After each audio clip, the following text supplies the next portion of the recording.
The rain did not fall. It attacked.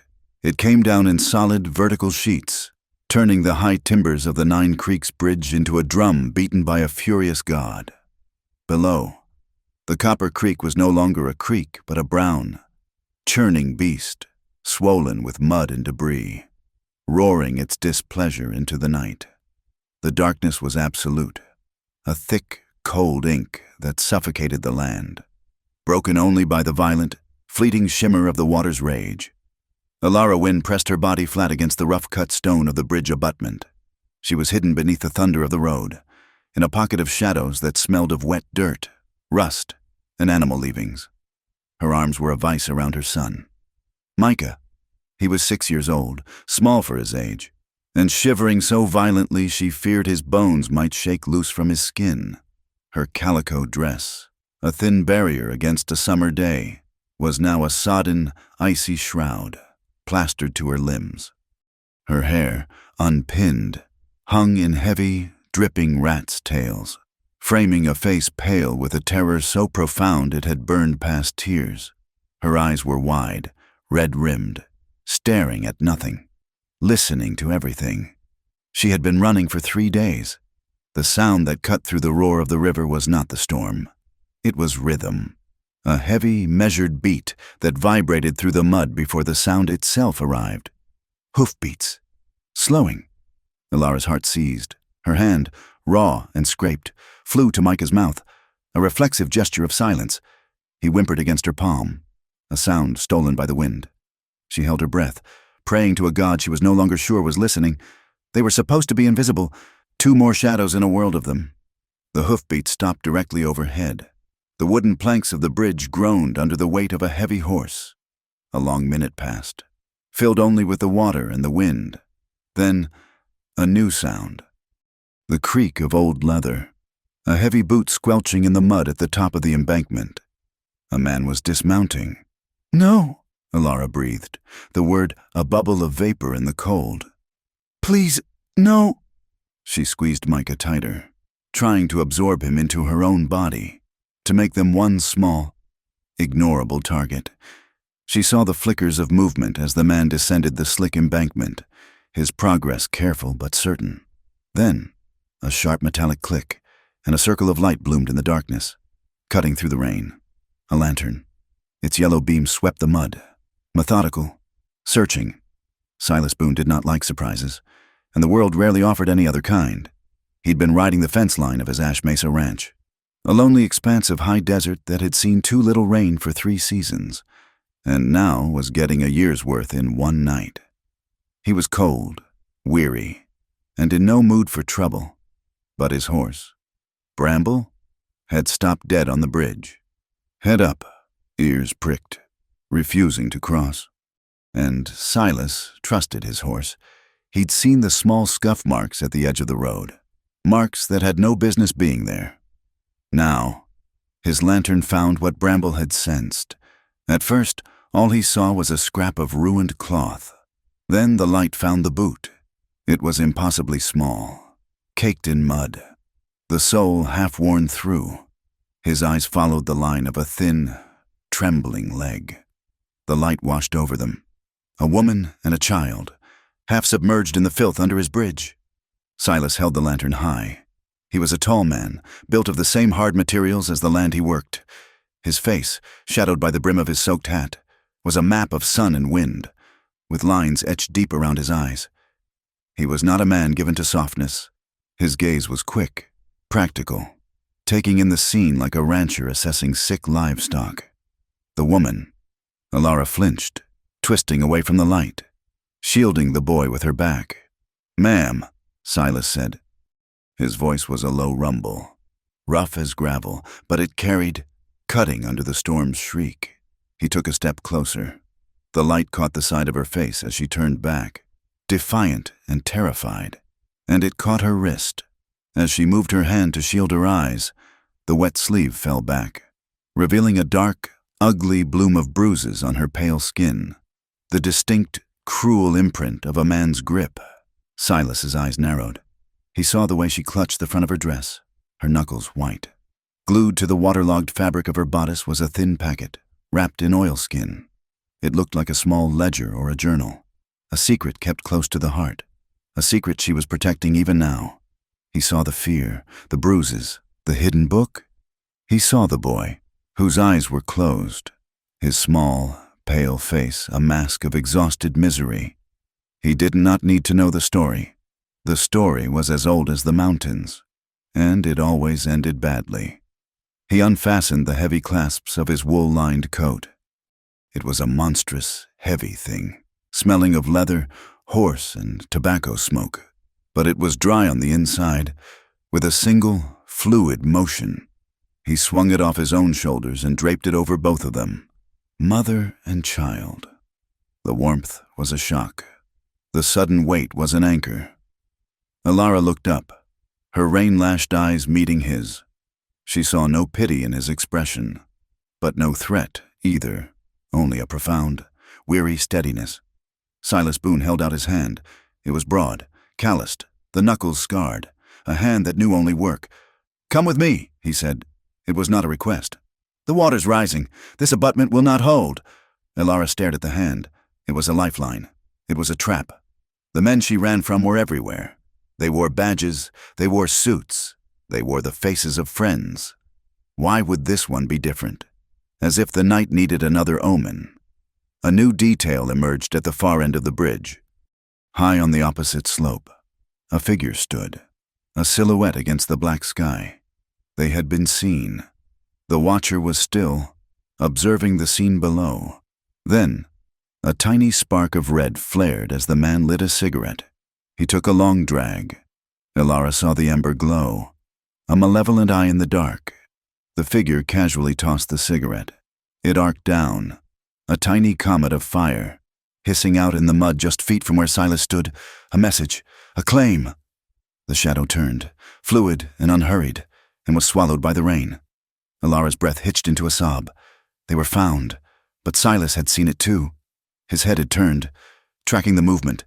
His expression did not change, but a new hardness settled in his jaw. He looked back at Alara, his gaze unyielding. His hand did not waver. The choice was gone. The bridge was no longer a refuge. It was a target. "Please," she whispered, the first word she had spoken to him. "My boy, he's so cold." The fragile thread of Micah's endurance snapped. The shivering that had racked his body finally ceased as he went limp, his head falling heavily against Silas's coat. The boy had fainted, slipping into the cold, dark void of exhaustion. That settled it. Alara grabbed the offered hand. It was strong and warm, and it closed around hers with a grip that was not gentle, but was absolutely certain. Silas did not pull her. He braced, a rock for her to anchor to. She found her footing in the sucking mud, her other arm still hooked around Micah's inert form. "I have the boy," Silas said, his voice firm. He moved with an efficiency that was startling. He slung the lantern on a hook on his saddle, then turned back to her. Without asking permission, he reached under the coat and expertly scooped Micah from her arms. He lifted the boy, a 6-year-old who weighed no more than a wet sack of feed, and settled him against his own chest. Micah, in his faint, burrowed against the new warmth. Silas then turned and grabbed the reins of his horse. He clicked his tongue, and the big animal sidestepped obediently, moving to solid ground. Silas secured the boy, then looked at Alara, who was struggling to climb the embankment, her skirts heavy with mud. He did not offer his hand again. He simply reached down, wrapped one powerful arm around her waist, and lifted her bodily from the mud, setting her on her feet on the road above. Alara stumbled, gasping at the sudden, impersonal strength. "My horse is steady," he said, gesturing to Bramble. "But the road is quicker." He adjusted Micah on his back, piggybacking the boy, who was now wrapped in the enormous coat. He grabbed the horse's lead and began to walk, expecting her to follow. Alara took one step, then another, her boots making a terrible sucking sound in the flooded road. They were leaving the dark, hollow protection of the bridge. They were exposed.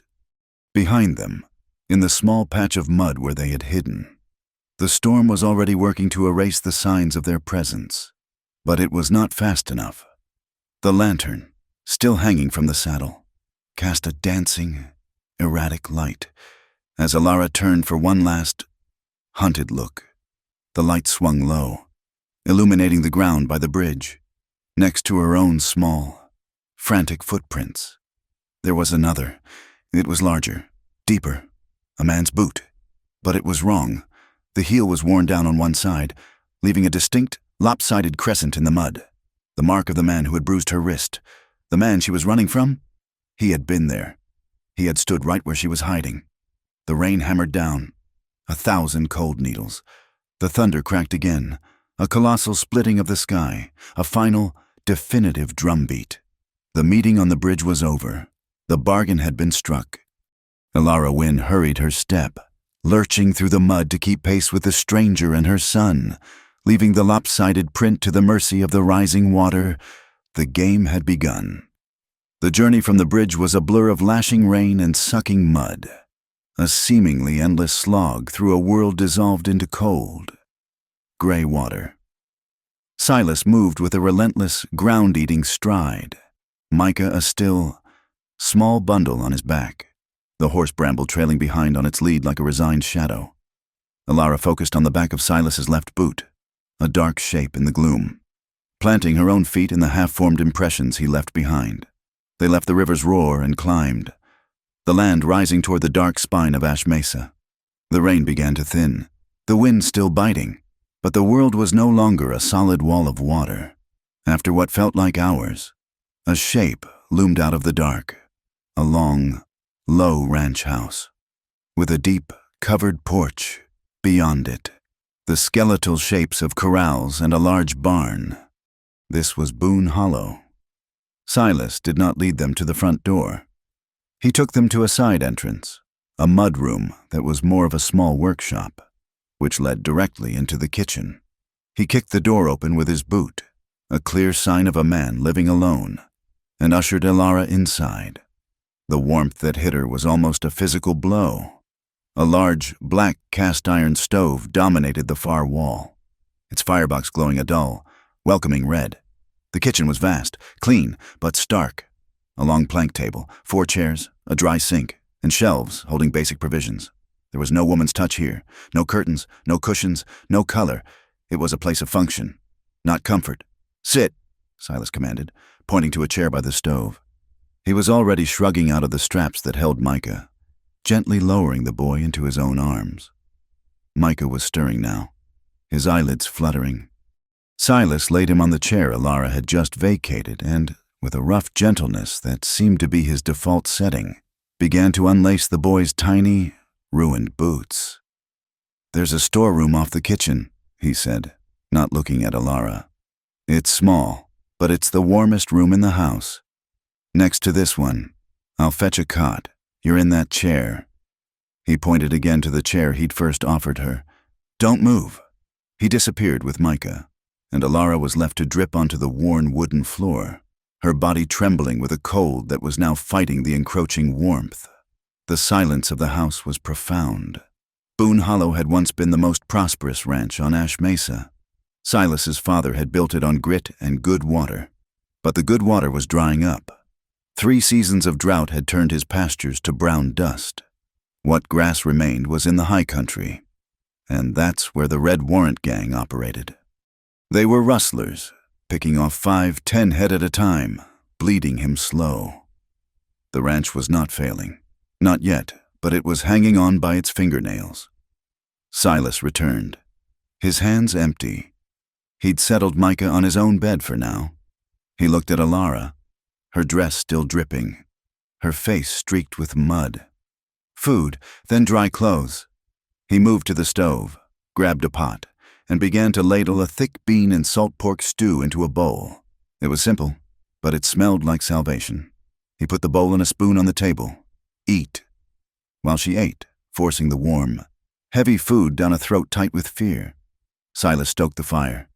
He took her sodden boots and Micah's and set them on bricks near the stove's base, close enough to dry, not close enough to burn.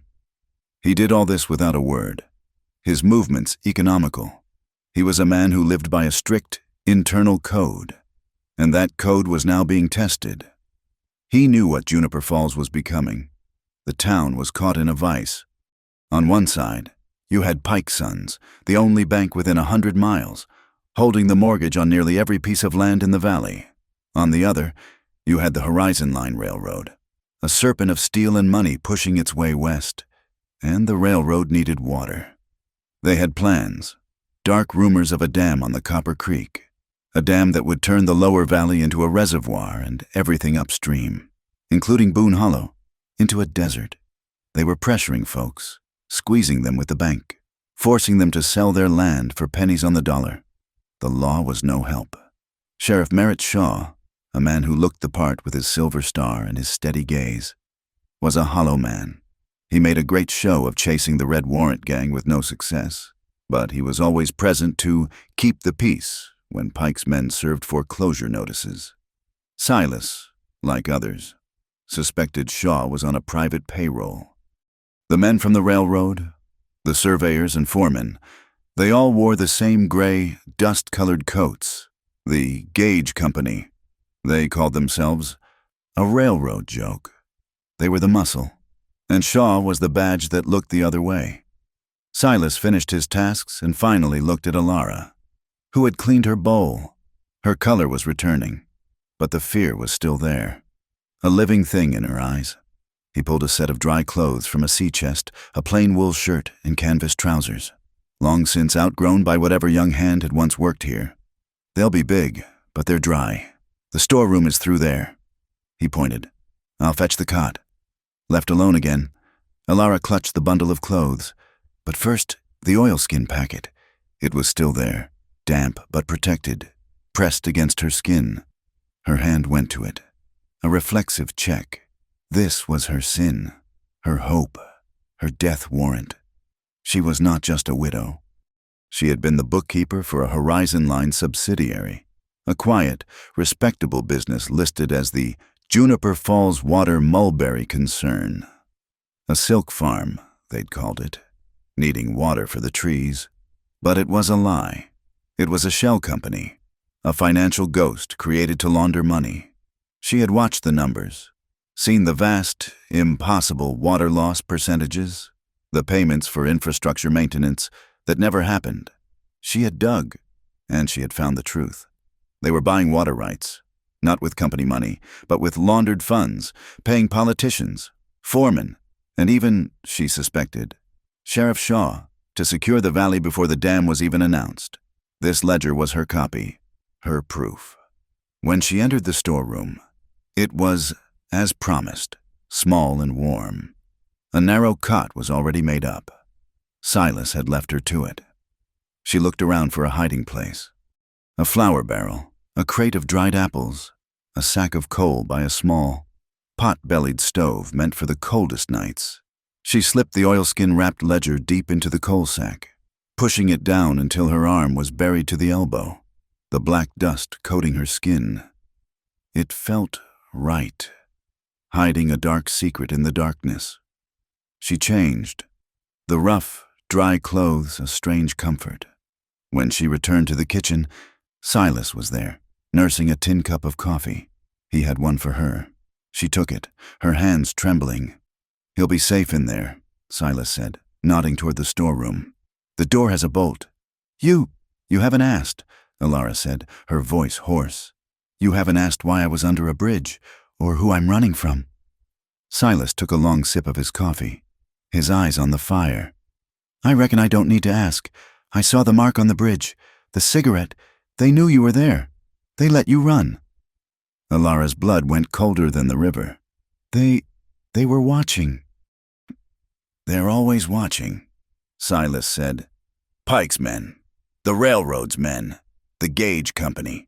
They're all the same beast. They want this valley, and they don't care who they trample to get it. Alara sank into the chair, the coffee cup rattling in its saucer. He knew. Not her story, but the larger one. My boy, she whispered. Micah. He just thinks we're going to visit his uncle. An uncle we don't even have. Up north. She looked at her hands. Raw and dirty. He doesn't understand why I look over my shoulder every time we pass a doorway. He just... Trusts. Silas said nothing for a long time. The only sound was the house settling, the wind whistling a low, mournful tune around the eaves. Finally, Alara looked up, her gaze meeting his. I have something, a secret. It's why they're hunting me. She had to tell him. Not the truth, but the danger of it. I hid it, here, in your house. She paused, then delivered the words that had been sitting on her tongue. If you read it, if you knew what it was, you wouldn't want us here. You would turn us out. Silas set his cup down with a dull, metallic click. He turned his gaze from the fire to her. His eyes were the color of a winter sky, clear, cold, and deep. They held hers, and Alara felt as if he were weighing her very soul. Ma'am, he said, his voice a low, gravelly rumble. I don't make it my business to read other people's secrets. He leaned forward slightly, the lantern light catching the hard planes of his face. Until those secrets follow them to my door, and it sounds to me like that door is already rattling, as if summoned by his words. A sound broke the night silence. It came from far off, from the high ridges, the long, mournful, hungry howl of a lone wolf. It was a sound of the wild, a sound of primal loneliness and hunter's intent. Alara shivered, pulling the wool shirt tighter. But that was not the sound that made Silas Boone's head rise. Underneath the dying echo of the howl, another sound emerged. It was closer, much closer. A faint, rhythmic squeaking, the groan of dry wood on a metal axle, the crunch of heavy wheels on damp earth, moving slow. Someone was driving a wagon, a heavy one, along the perimeter of his fence line, in the dead of night, with no lantern. They were not howling. They were hunting. Silas rose from his chair, his body a single, fluid motion of contained energy. He moved to the window, peering through a small gap in the shutters. They're here, Alara whispered, her voice cracking. No, Silas said, his voice flat, his eyes scanning the darkness. They're not here. They're counting my fences, counting my windows. He turned back to her, his face a granite mask. That secret of yours, it's not at my door, ma'am. It's circling my house. Dawn broke gray and exhausted, revealing a world washed clean and brutalized. The rain had stopped, but the sky was a bruised, heavy purple. Silas was moving before the first light hit the valley floor. He'd left a fresh pot of coffee on the stove and was out the door, his rifle in the crook of his arm. He moved to the perimeter, his boots sinking into the thick, cloying mud. The wagon tracks from the night were deep, gouged into the earth. Not the tracks of a light ranch buckboard. This was a heavy freight wagon, loaded, its wheels cutting ruts 2 inches deep. He followed them to the north gate. The evidence was waiting for him, snagged on the lower hinge. A single, broken spoke from a wagon wheel. The wood splintered anew, snapped off by a hard turn. He pulled it free, testing the weight of it in his hand. It was oak, thick as his wrist, a freight wagon, and in a hurry. He walked back to the house, his jaw tight. The tracks, the spoke. It was a message of presence, of power. They could circle him at will. He rounded the corner to the porch and stopped. There, on the topmost step, carved deep into the wood his father had set, were 2 words. A railroad spike had been used to gouge them into the pine. Water debt. A cold, quiet fury rose in Silas, a feeling he knew well and kept buried deep. It was the same coldness he felt when he found a cow half-eaten by wolves, a senseless, predatory waste. This was not a warning.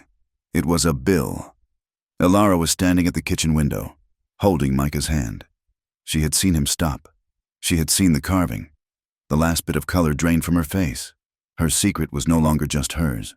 It was now chiseled into his home. Without a word, Silas went to his workshop. He returned with a mallet and a wide, sharp chisel. He knelt on the step, placed the blade of the chisel at the beginning of the first word, and struck the mallet. A solid, definitive thwack. He did not curse. He did not rush. He simply worked, his movements precise and economical, shaving the wood away, chip by chip, burying the threat and his anger with it until the porch step was a raw, pale scar, but clean, inside. Alara turned from the window. She knew, with chilling certainty, that the lopsided boot print she'd seen at the bridge belonged to the man who held the note on this valley. While Micah slept, she had slipped her arm back into the coal sack, her fingers closing around the oilskin packet. Now, in the gray morning light, she untied the string. The ledger was small, but the entries were meticulous. She was a good bookkeeper. That was what had damned her. Her fingers, stained with coal dust, flipped past pages of false inventories for mulberry trees that didn't exist, until she found the section marked Operational Logistics. It was a list of coded payments, drainage compensation, right-of-way facilitation, and the one she was looking for, projected loss coefficient, Sector 9. A payment of $5,000, authorized 2 months ago. It was an enormous sum, a bribe to make a problem disappear. And in the margin, next to the entry, was what she dreaded. A note scrawled in a rough hand. Goods received, O.P. And beneath the initials, pressed into the paper as a crude, arrogant seal, was a stamp. A small, lopsided boot print, just as she'd seen at the bridge, pressed in dark blue ink. O.P. Orson Pike, the president of Pike Sons Bank. The man squeezing the valley dry was the same man with the lopsided boot. He was not just the banker, he was the enforcer. A small sound made her look up. Micah was awake, sitting at the table, his bare feet dangling. He was watching Silas through the window, fascinated by the rhythmic thwack, thwack, thwack of the mallet. "Is that man fixing the house?" Micah asked. "Yes, honey," Alara whispered, closing the book. "He's fixing the house." To keep him quiet, to keep him from asking questions she could not answer. She found a nub of charcoal from the stove and a piece of brown wrapping paper. "Can you draw me a picture? Micah, draw me the bridge." Silas came back inside, the deed done. He poured coffee, his knuckles white around the tin cup. He looked at Alara, then at the ledger now sitting plainly on the table. He nodded once, acknowledging it. The time for hiding was over. "I have to ride to town," he said. "Get supplies. Listen. Town." Alara's head snapped up, panic in her eyes. "It's not safe. They'll be looking. They're not looking for me. They're looking for you. And right now, I'm just a rancher checking on the mail." He put on his hat. "Bolt the door behind me. Don't open it for anyone, not even the sheriff." Juniper Falls was a river of mud. The storm had flooded the main street, and the boardwalks were slick with filth. Silas tied Bramble to the rail outside the post office, his eyes scanning every face, every alley. Ira Bell, the postmaster, was a creature of dry dust and ink stamps, and he had been behind this counter for 40 years. He peered at Silas over his spectacles. "Heard you had a hard rain up on the mesa, Silas." "Hard enough," Silas said, accepting his mail. A bill from the feed store and a catalog. "Seems like a lot of heavy freight moving for this time of year." Ira lowered his voice, a dry, papery rustle. "That's the Horizon line? Son, they've been moving equipment, night work, heavy wagons." He leaned closer, the smell of licorice and old paper on his breath. "You hear the talk? Don't you, about the dam?" Silas just waited. Ira sighed and began sorting letters. "It's a done deal, is what I hear. The dam's not built, but the paperwork's done. All signed and legal. Pike's Bank is holding the paper. The railroad's got the rights." He slid a letter into a slot. "Whoever doesn't sell, well, Silas, they're gonna get thirsty, real thirsty." The words hung in the air. A death sentence for every rancher up creek. Silas thanked him and left. As he was untying Bramble, a wagon clattered past, a heavy freight wagon, its wheels caked in mud, a fresh-looking scar on one of its rear spokes. It pulled up in front of the Pike Sons Bank. Men in gray gauge company coats hopped down. Silas's eyes tracked the wagon, then moved to the mud-churned street in front of him. There, half buried, was a railroad spike. It must have fallen from a passing crate. He nudged it with his boot, then bent down and picked it up. It was heavier than a normal spike, and it was stamped, not with a maker's mark, but with a code, HL 404, horizon line, a cargo designation. The same kind of spike used to carve a threat into his home. He pocketed the heavy piece of iron. It felt cold, and it felt like proof. He rode back to the hollow with a purpose, the pieces clicking into place. Ira's words, the spike, the wagon at the bank. When he entered the kitchen, the sun was low, painting the room in long, orange shadows. Alara was at the stove, stirring the stew. Micah was at the table, his drawing finished.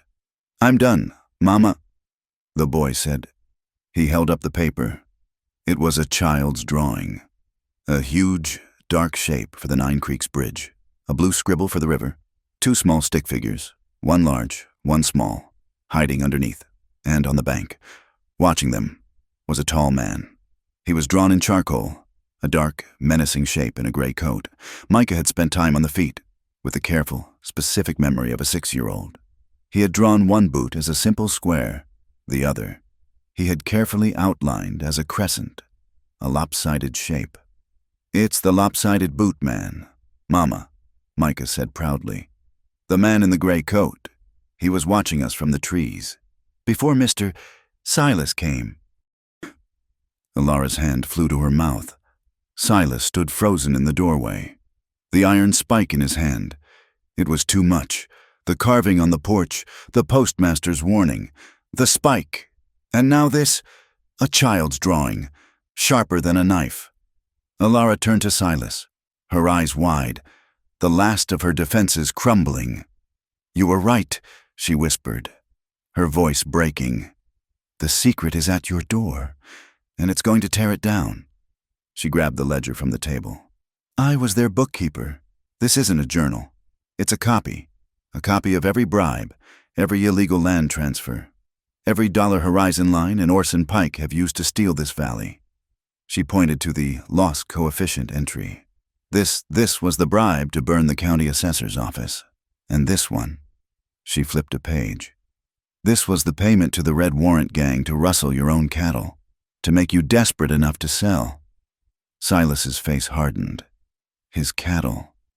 "But this copy isn't enough," Alara said, tears finally tracking through the grime on her face.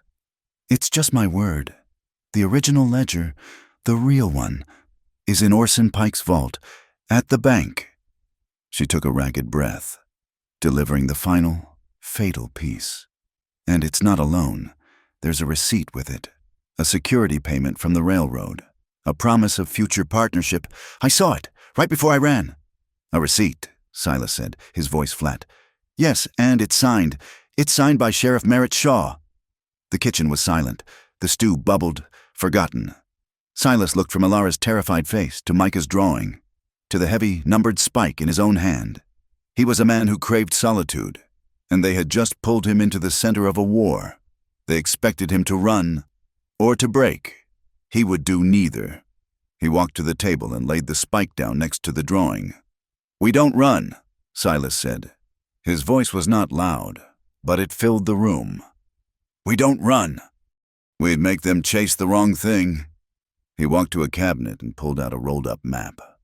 A survey of his own land, brittle with age.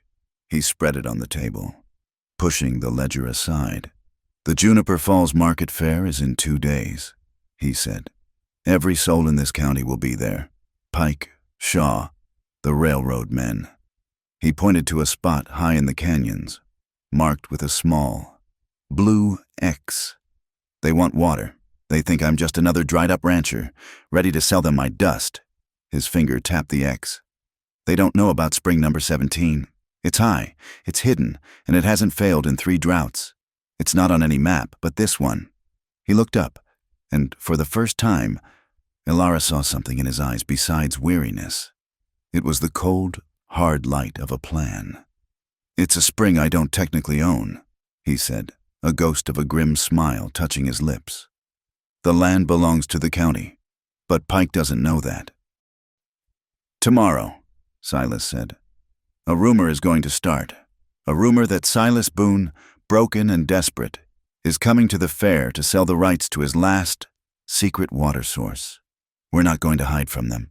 Ma'am, we're going to a fair. The Juniper Falls Market Fair was an explosion of life, a defiant noise against the silence of the drought-stricken land. The air, thick with dust, was layered with the sharp tang of horse sweat, the rich smell of new leather, and the sweet, cloying aroma of spun sugar. A three-piece band sawed at a banjo and fiddle, their music a frantic, tinny beat against the roar of the crowd.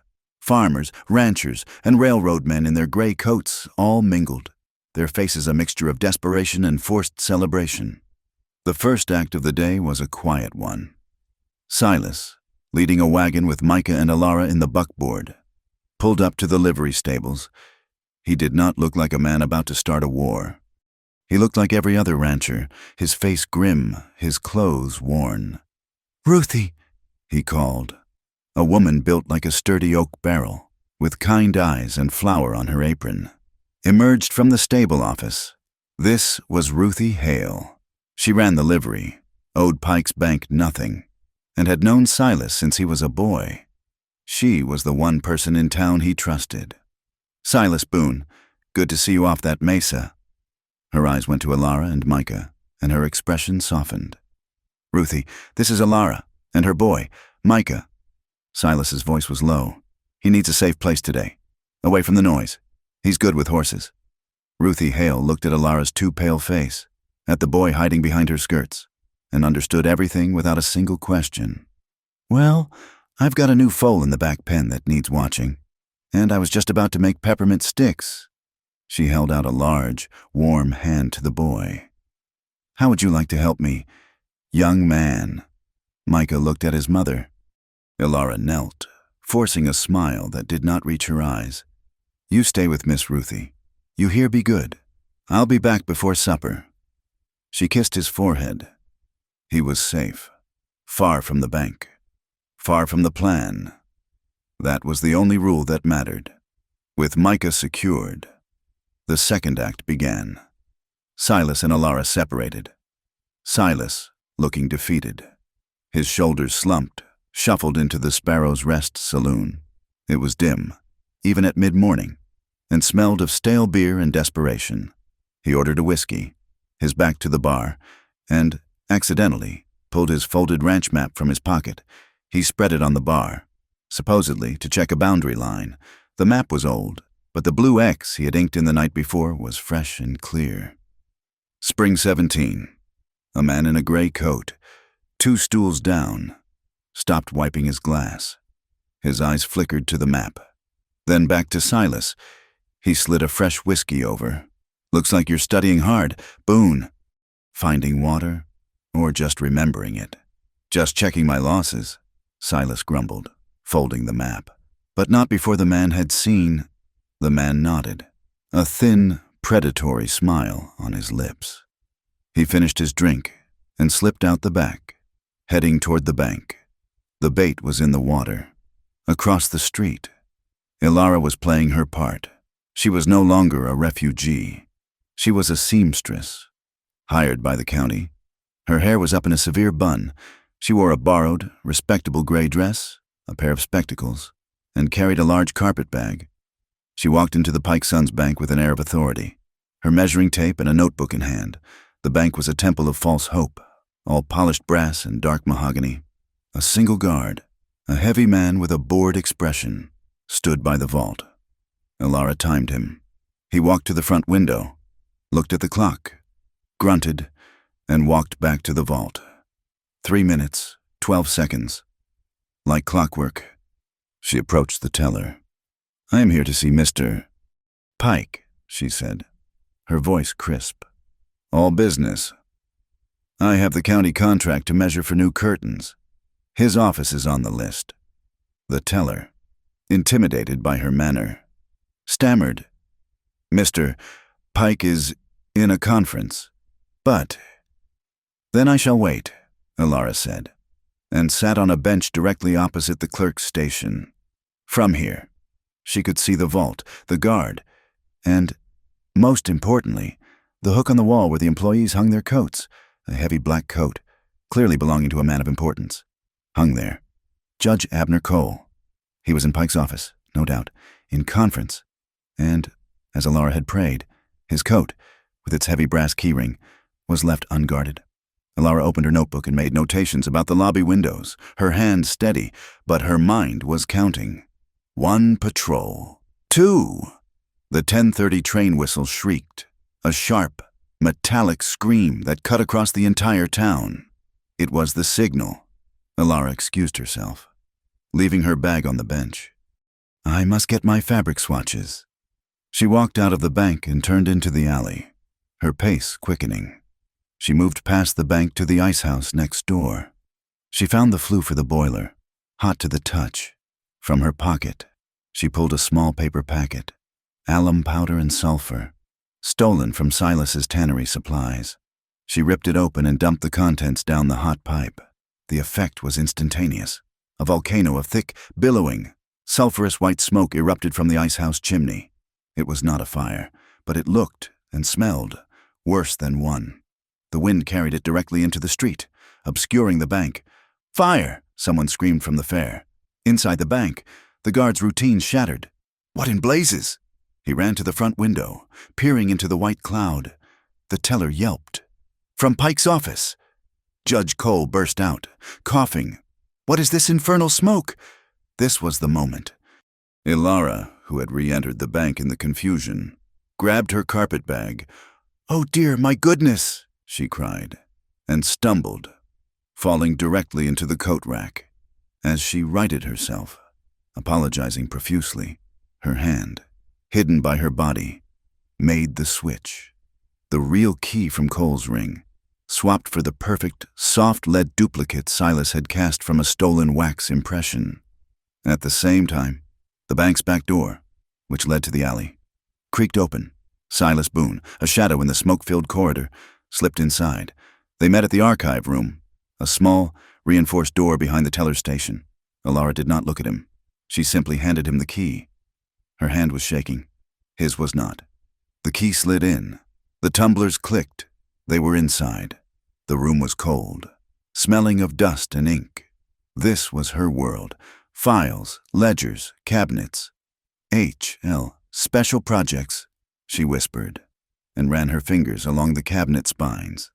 She found it. Silas used the key. The drawer slid open. There it was, the original ledger, the one she had bled for, and tucked inside its pages, just as she had said, was a single sheet of paper, a receipt for a security payment from the Horizon line. Below the spidery script, 2 signatures, Orson Pike, and, in a hurried, slightly smeared hand, Merritt Shaw. A dark, inky fingerprint was pressed beside Shaw's name. They did not take the ledger. They took the receipt. This was the bullet. The ledger was just the gun. Now, Silas said, his voice a low rumble. From his pocket, he produced a single coin. It was not silver. It was a cheap, tin slug, the kind used in taverns. But on its face, it was not stamped with a president. It was stamped with the image of a catfish, a bottom feeder. He placed it carefully in the ledger, exactly where the receipt had been, and closed the book. The declaration of war. What is that? The voice came from the lobby. The guard, tired of the smoke, was coming back. Silas grabbed Alara's hand. He didn't pull. He commanded, now. They burst from the archive room, a blur of motion. The guard saw them. Hey, you. His hand went to his holster. They were out the back door before he could clear the leather. A shot rang out, a warning, cracking the air and adding to the chaos.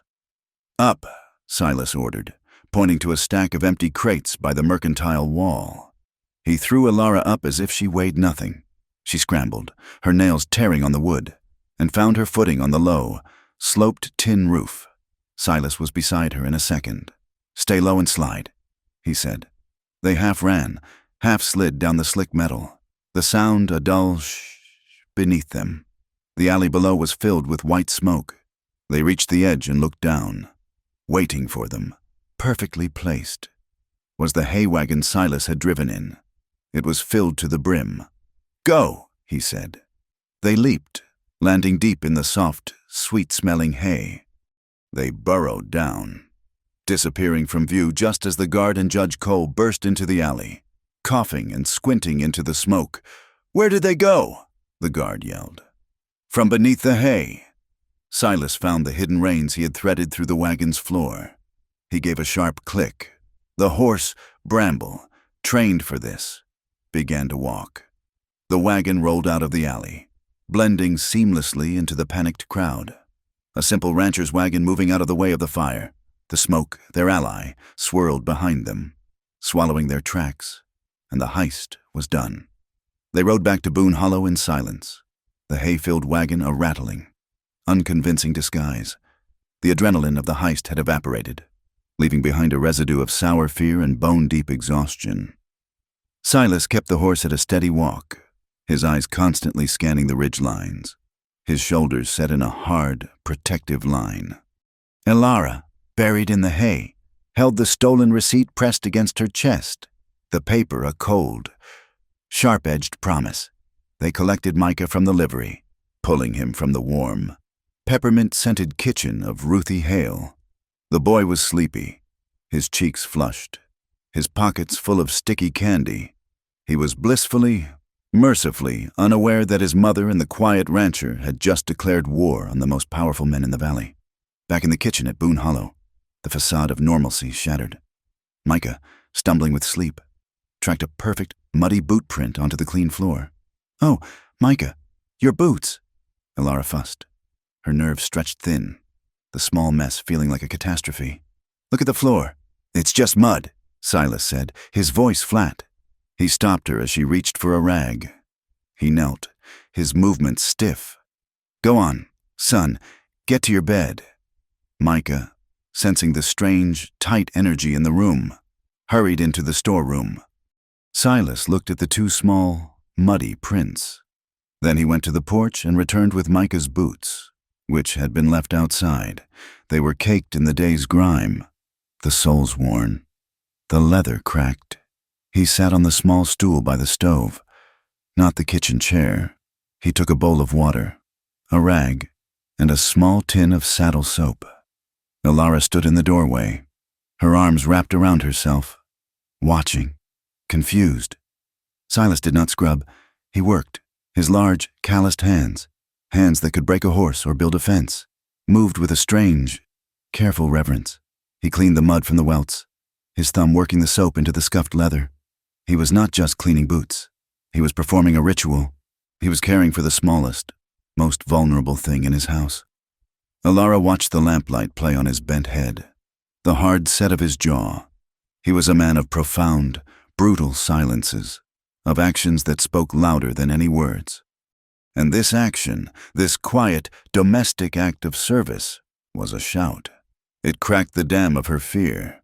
A small, involuntary, and utterly genuine smile touched her lips.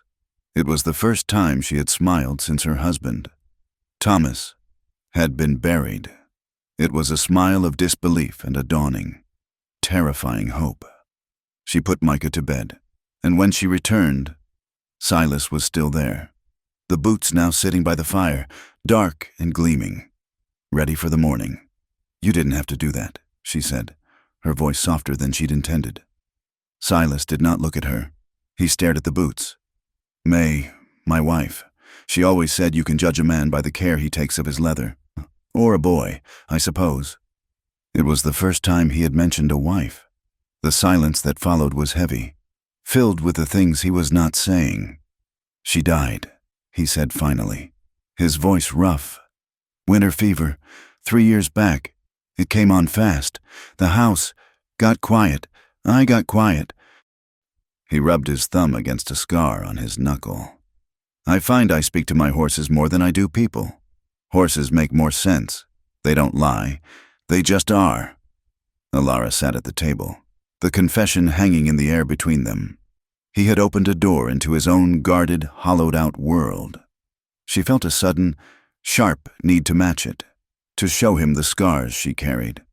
"My husband was Thomas," she said, her voice distant, pulling the memory from a place she kept locked.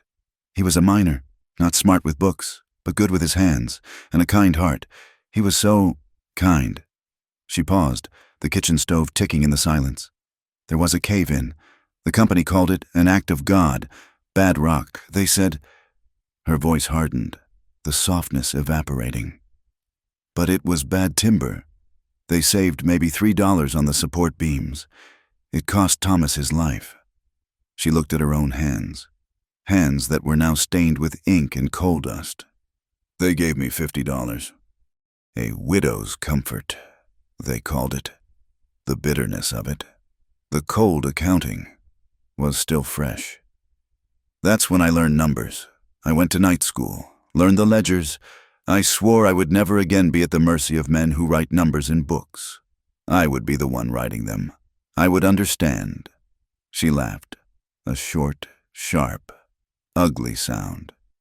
It seems I understood too well. They sat in that shared, shadowed space.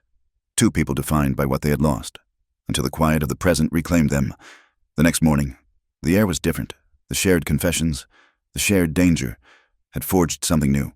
Silas was in the corral, mending a harness, the leatherwork precise. Micah, his clean boots on, stood watching, his hands stuffed in his pockets. "You just pull it tight," the boy asked, his curiosity overriding his shyness. Silas stopped. He looked at the boy for a long moment. "No, pulling is easy. It's the knot that matters. A bad knot, the load slips. People get hurt." He untied a complex saddle hitch. "This is how you secure a load. You learn this, you can secure anything." He handed the end of the rope to Micah. "Your hands."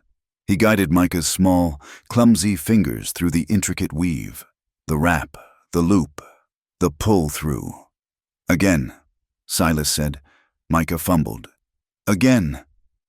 On the third try, Micah pulled, and the knot seized, clean and tight. "I did it!" he shouted, his face bright with pride. He laughed, a high, clear sound that had not been heard in this hollow for 3 years. Elara, hanging laundry on the line, froze. The sound of it, so pure, so out of place in their world of shadows, struck her like a physical blow. It struck Silas, too. He stood rigid, his hand still on the rope, as if the boy's laughter was a sound he had forgotten how to process. It was the sound of life, pushing up through the dust and grief. And it was terrifying. The moment was shattered. It was not a sound, but a vibration. A low, distant rumbling that Silas felt in his boots before he heard it. His head snapped up, his eyes instantly turning to the high pasture. No. He didn't run. He moved.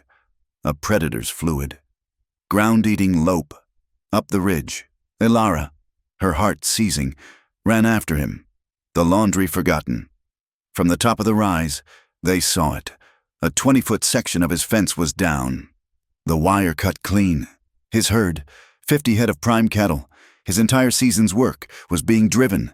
2 riders in gray coats, small in the distance, hooted and whipped the animals, not toward the open range, but toward the deep, narrow-walled trap of Red Rock Canyon. They were not just rustling them, they were scattering them, running them into a box canyon where they would break their legs or be impossible to retrieve. It was not theft, it was annihilation. "They're killing them," Elara whispered, her hand over her mouth. Silas's face was a mask of cold granite. He was too late. The men, their work done, fired 2 shots in the air and galloped away, their laughter a faint, thin taunt on the wind. He stalked back to the house, his fury a palpable, cold aura. Elara had to run to keep up. "What will you do? Can you get them back?" "They're gone," he said, his voice a blade. He stopped at the front porch. He'd been so focused on the pasture, he hadn't looked. They had left their calling card, on the porch post, the one he had already chiseled clean of their first threat. A new mark had been made. It was not carved. It was drawn in stark, white chalk, a symbol of contempt, a lopsided boot print, and beneath it, 3 words, scrawled in a vicious, hurried hand next. The house. Elara saw it. The breath left her body in a small, animal whimper. This was it, the final, broken promise. She had brought this plague to his door. "They know," she whispered, her voice cracking. She backed away, her hands rising to her face, her body beginning to tremble in long, uncontrollable waves. "They'll come back. They'll come for Micah. Oh, God, Silas, they'll come for my boy." She was unraveling, the terror she had held at bay for days finally consuming her. She was the woman under the bridge again, helpless and hunted. "Look at me." Silas's voice was not kind. It was harsh. He grabbed her by the arms, his fingers digging in, forcing her to stand still, to face him. Her eyes were wild, unfocused. "Look at me." She met his gaze. It was not soft. It was burning with a cold, controlled fire she had not seen before. "They sent a message," he said, his voice a low, lethal rumble. "They cut my fence. They threatened my cattle. And now they have threatened my home." He let go of one of her arms and jabbed a finger at the chalk mark. "This is not about your ledger anymore. This is not about your past. They put their mark on my house." Elara was still shaking, her sobs catching in her throat.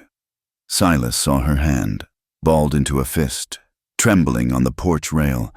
He reached out, his own hand, large, rough, and stained with dirt, covered hers completely. It was not a gentle touch. It was an act of possession, of anchoring.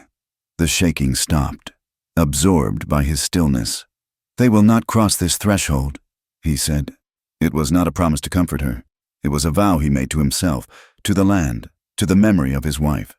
"They will not get past me." That night, the house was no longer a refuge. It was a war room.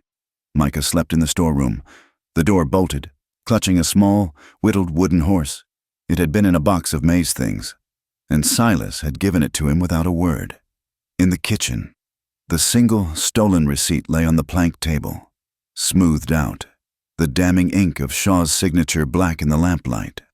Silas and Elara sat opposite each other. The terror had burned out of her, leaving a hard, cold anger in its place. He was loading his rifle. The click-snick of the cartridges a new, steady rhythm in the house. "They think they've scared us," Elara said, her voice flat. "They think we'll run." "Good," Silas said, not looking up. "Let them." He finished loading and set the rifle down. He looked at her, his eyes unreadable. "This receipt? Shaw's name. It's the key." "But the law is his," Elara argued. "We take this to Juniper Falls. Shaw will arrest me and burn the paper." "We're not going to Shaw," Silas said. He looked at the shadows in the corner of the room, his plan finally taking shape. "We're not even going to Pike. We're going over their heads." Elara watched him, his profile hard and certain in the gloom. The lonely, broken rancher was gone. In his place was a man she did not know, a man of cold iron and precise, dangerous purpose. She got up and went to the stove, adding a log to the fire. She closed the heavy iron door, the thud a final, punctuating sound. She looked at his back. The trust, which had been a fragile, rain-soaked seedling, had, in the face of this new fire, put down deep, unshakable roots. They were no longer two refugees. They were a garrison. The house settled into a tense, armed quiet. Night fell, and with it, the rain returned. It was not the violent deluge of the first night, but a persistent, drilling, lonely sound, a soft, relentless tapping on the tin roof that shut them in, sealing them off from the rest of the dark, hostile world. Micah was asleep in the bolted storeroom, his small, carved horse held tight in his fist. In the kitchen, the single lamp cast a small, brave circle of yellow light on the plank table. It illuminated the stolen receipt, a stark white rectangle against the dark wood. It illuminated Silas's rifle, leaning against the wall, and the box of cartridges beside it, and it illuminated their faces. Elara and Silas sat opposite each other, the table a small, contested battlefield. They were not talking, they were studying. They were memorizing the details of the receipt, the loops of Pike's signature, the hurried, smeared scrawl of Sheriff Shaw, the black, damning fingerprint. They were trying to build a plan, a fortress of logic, against the coming attack. The only sounds were the scratching of Elara's charcoal, as she copied the receipt onto a piece of wrapping paper, a backup, a second bullet, and the rain. 1,000 soft fingers drumming on the roof, a constant, liquid rhythm. The house was a small island, and the water was rising. "He'll deny it," Alara said, her voice low, not looking up from her work. "Shaw will say it's a forgery, that I faked it. He'll say I'm a thief and a liar." "He can't deny the fingerprint," Silas said, his voice a low rumble. "Not to the right person." "And who is the right person? A man in Pike's pocket? A judge who drinks with him?" "No," Silas said. "Not a man. A woman." Before he could explain, a sudden, violent gust of wind slammed against the house. It was a rogue, a brute, screaming down from the mesa. The house groaned in protest. The window panes rattled. The front door, barred, seemed to thrum under the pressure. And the kitchen chimney flue, its seal imperfect, moaned. A cold, sharp downdraft shot into the room. The lamp flame, which had been so steady, leaped. It danced, sputtered, turned a brilliant, desperate blue, and was gone. The darkness that flooded the room was absolute. It was as if the world had ended. The small, warm circle of light was annihilated, and in its place was a cold, impenetrable black. The rifle, the receipt, their very faces all erased. The only things left were the sounds, the rain on the roof. Louder now, a constant drumming, inescapable presence, and their breathing. Alara's breath held, a sharp, silent gasp of surprise. Silas's, a slow, steady inhale. A man unbothered by the dark. He was, she realized, a man who lived in a form of darkness already. A full 10 seconds passed, an eternity of black. "Stay still," Silas's voice came from the void, low and calm. "There are matches by the stove. I'm all right," Alara whispered. But her voice was a thin thread. The sudden absence of light was a thief, and it had stolen her nerve. She felt the cold of the room for the first time, a damp, penetrating chill that the stove could not hold back. She shivered, a small, involuntary tremor. He heard the sound, the tiny rattle of her teeth. He heard the shiver. She did not see him move. There was only a faint rustle of cloth, a shift of weight. And then, he was no longer across the table. He was beside her. A great, warm weight settled over her shoulders. It was his coat, the one he had worn to the fair. It smelled of wool and hay, and the faint, clean scent of the cold spike he had carried in his pocket. The gesture was protective, a repeat of their first meeting at the bridge. But now, it was not the act of a stranger. It was an offering.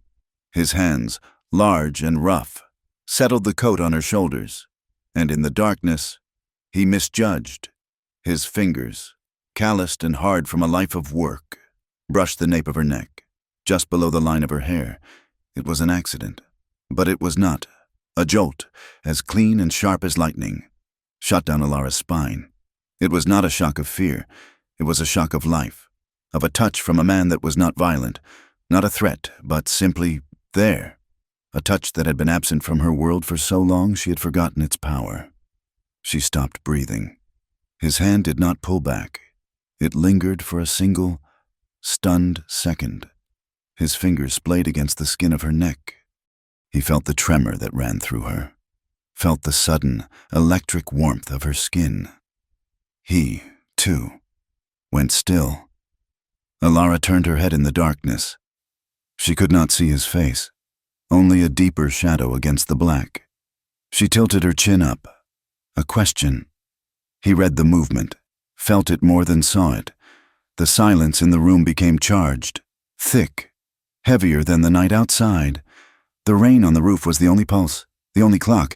He leaned in. It was a slow, deliberate movement, a test, an offering.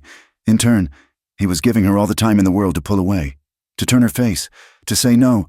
She did not move. She did not breathe. She waited. His lips met hers. It was not a kiss of passion, of fire or hunger. It was a kiss of certainty. It was slow and deep and as solid as the foundation of the house. It was a kiss of recognition, a silent, profound acknowledgement of the scars they both carried, of the desolate, lonely road they had both been walking. It tasted of the rain on his coat, of wood smoke from the stove, and of a promise that had no need for words. It was the first breath she had taken in years that did not hurt. His hand moved from her shoulder, sliding down her back, the palm flat and strong. It was not a caress. It was an anchor. He drew her closer, not into a crushing embrace, but simply into his space, erasing the cold distance between them. He was solid. He was real. Her own hand, which had been clenched in a fist on her lap, rose. It found his chest, the hard, unforgiving wall of it, the rough wool of his shirt, and beneath her palm. She felt it, the steady, strong, unfaltering beat of his heart. It was not hurried. It was not panicked. It was a rhythm as constant as the rain, a counterbalance to the chaos of her own. The kiss broke, but they did not part. They remained in that close, shared darkness, breathing the same air.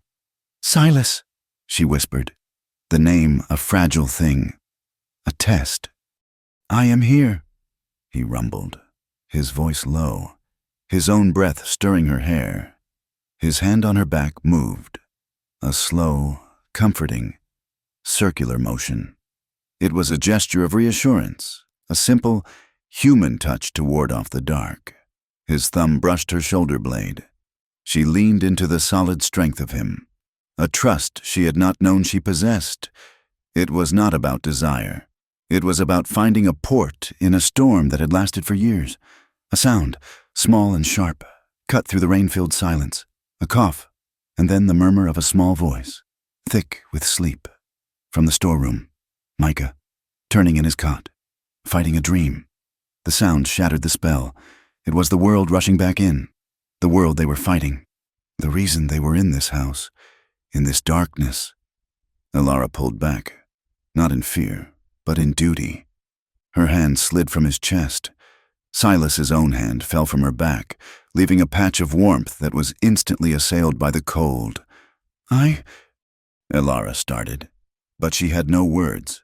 Instead, she simply leaned forward and rested her forehead against his shoulder. It was a gesture of profound weariness, and of a new, unspoken partnership.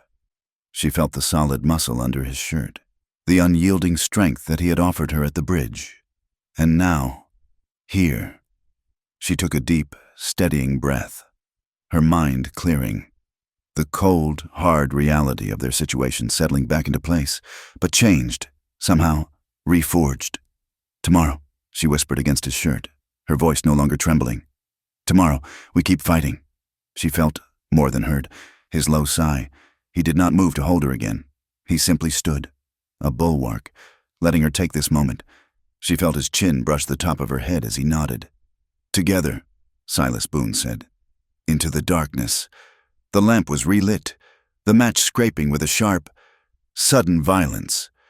The small, yellow flame returned, pushing the darkness back to the corners of the kitchen, but it could not erase what had passed. The air in the room was irrevocably changed. The space between Elara and Silas was no longer a void of fear and suspicion. It was now a taut, charged wire. They did not speak of what had happened in the dark. Instead, they returned to the table, their movements deliberate, focused. The intimacy of the kiss was channeled, not into words, but into a shared, quiet intensity. They were partners, bound by a vow made not in light, but in shadow. "You said, a woman," Elara said, her voice low as she sat back down. She was all business, her hands smoothing the stolen receipt.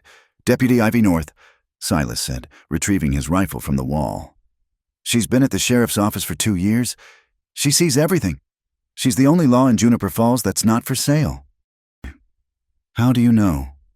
"Because she's the one who told me the Red Warrant Gang was being paid in railroad script, not gold. She's been building a case, but she has no proof. She's one person against Pike's machine." Elara looked down at the receipt. "And this is the proof."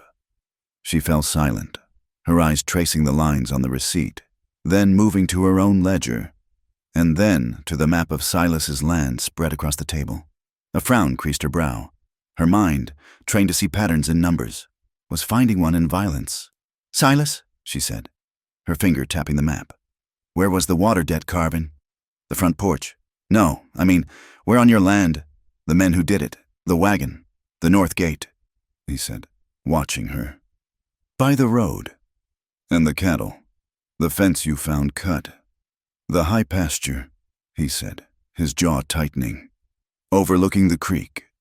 Alara's eyes lit with a cold, intellectual fire. She grabbed her copy of the ledger, her charcoal-stained fingers flying through the pages. She found the section on operational logistics, the list of coded payments. Survey point alpha, survey point gamma. That's it, she whispered, her voice trembling. Not with fear, but with discovery. It's not random. They're not just threatening you. They're following a map. She looked up at him, her eyes wide. Both places, the north gate, the high pasture, they're right next to the Horizon Line's water measuring stations. They're fabricating a crisis. They cut your herd loose to make you look desperate. And they leave their threats at the survey points to justify their next move. They're building a legal case for unavoidable water shortage, so they can invoke the force majeure clause. The what? A legal loophole, she said, the word tasting like ash. It means an unforeseeable event, like a drought or an act of God, or a destroyed bridge. It would let them break their contracts with the county and seize everything. She looked down at Micah's drawing of the lopsided bootman, still on the table. We know it's Orson Pike, but who is his foreman? Who is the man doing the work? She tapped the lopsided boot print. This is specific.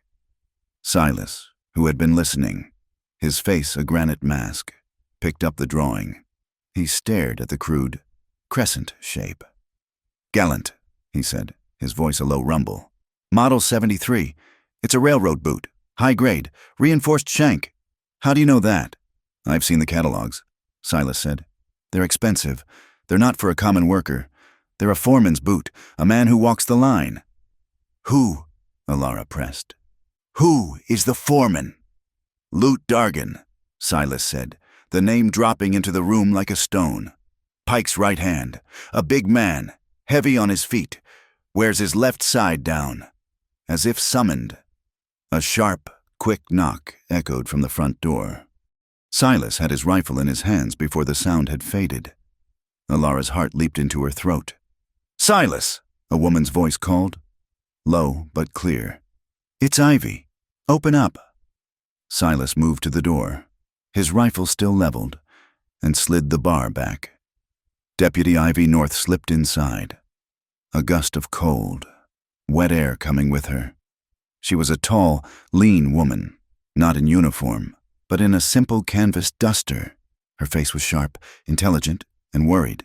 She saw Alara at the table, and her hand moved to the pistol on her hip. It's all right, Ivy, Silas said, barring the door. She's with me. Ivy's gaze was sharp. She assessed Alara, the ledger, the receipt on the table. So, it's true, she said to Silas. You found her. She found me, Silas corrected. What is it? Dargan, Ivy said, wasting no time. He's been in the Sparrow's Rest all night, drinking, bragging. He's celebrating a promotion. He's moving a special delivery of Horizon Line lumber tonight. Lumber, Alara said, her blood running cold. No, Ivy said, her eyes hard.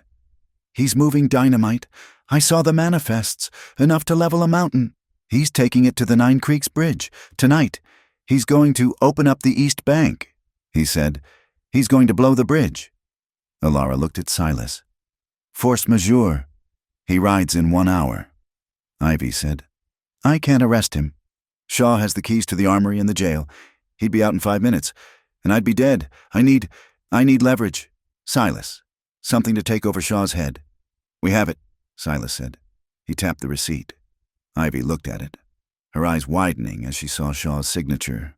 This is it. It's not enough, Alara said, her mind racing. It's his word against mine. We need to connect Dargan, the dynamite, and this receipt. The three of them stood in the yellow lamplight, a silent, desperate council of war. The dynamite, Alara said suddenly. My ledger, the loss coefficient payment.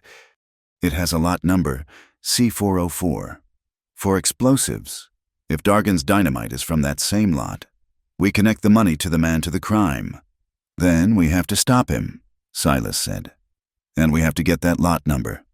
And a confession, Ivy added, her voice grim. If Dargan talks, if we can get a signed statement, I can telegraph the territorial marshal. I can bypass Shaw completely. The plan was insane. It was desperate. It was the only one they had.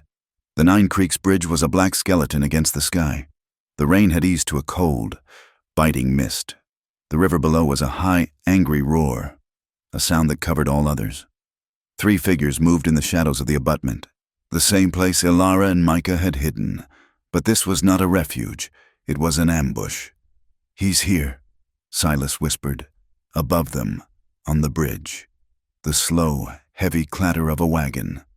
A single lantern, its light hooded, cast a weak, bobbing circle. A large, heavy-set man climbed down. Loot Dargan. He was grumbling, cursing the wet. They watched his shadow as he unloaded crates, stacking them against the central support beam. He was alone, too arrogant to bring help. "I need to see the lot number," Ilara whispered, her teeth chattering from cold and fear. "Ivy," Silas said. "The left side. Ilara, the right.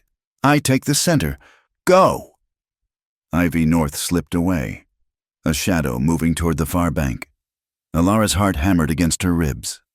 Silas looked at her, his face unreadable in the dark. He didn't offer comfort. He offered purpose. "The spike," he said, pressing the heavy, numbered railroad spike he'd found into her hand. "If he lights a fuse, you use this. Jam the line." She nodded, her hand closing around the cold iron. She moved, crawling on her belly through the mud, under the thundering crossbeams, until she was on the far side of the support pillar.